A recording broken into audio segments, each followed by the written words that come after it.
What's up, guys? In this video, we're gonna talk about condenser microphones, what they are, how they work, and how you may be able to use them in your church.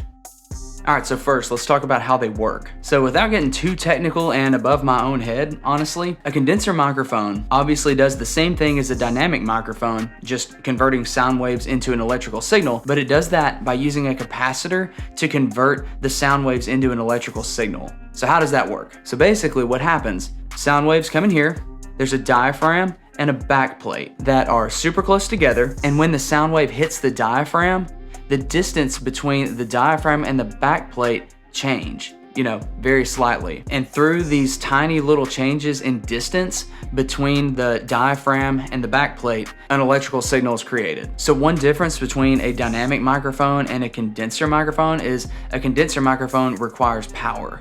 And that can a lot of times come from an external power source, a lot of times, most of the time, just coming from phantom power off of the console. And honestly, probably the biggest benefit of a condenser microphone is their sensitivity. And what that means is basically you get a very HD sound. That's a stupid way of saying it, but you get an extended top end and an extended low end, so you get a very wide signal range, along with just picking up more information. So if you were to compare a dynamic to a condenser, you would notice a lot more clarity in the condenser microphone, a lot more definition in the overall signal.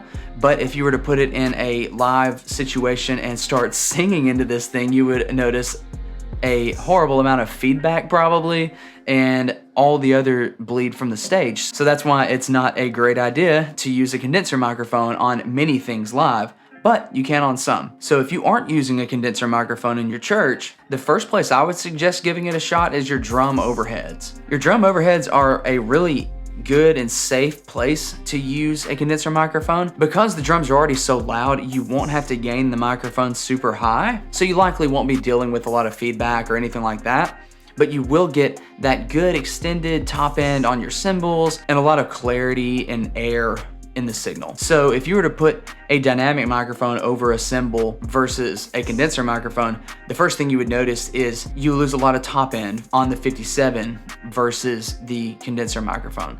Now there are dynamic microphones out there that do have extended top end. I'm speaking very generally with this. Now one con about a condenser microphone is they are much more sensitive than a dynamic microphone. If you've got a cranked guitar amp or a cranked bass amp, you've probably got to be careful about damaging the microphone. You probably wouldn't want to put it on a snare drum or things like that. Just generally speaking, you want to avoid those super loud sources on condenser microphones. And real quick, I do want to tell you about my new ebook. I'm super excited about this.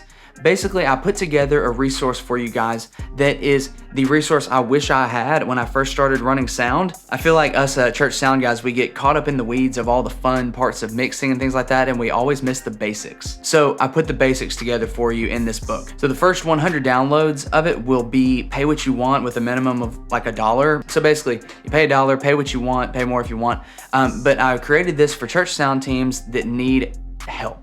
That's honestly why I had this YouTube channel. That's why I have my email list and everything. That's why I do what I do. I want to help church sound teams. And, especially if you're a small church with basically no actual help and you've just got people that are helping from the congregation, I want to create resources for you. Hit the link in the description. The first 100 downloads will be pay what you want, again with the minimum of $1 because I had to put it in there. If you download it, feel free to share it with your team, share it with your friends. I just want to help you, and it would also, of course, naturally support the channel. So I hope this has been helpful. So far, we've covered dynamic microphones, we've covered condenser microphones, and in the next one, we're gonna cover ribbon microphones. So be looking out for that in the next few days. So I'll see you then. Bye.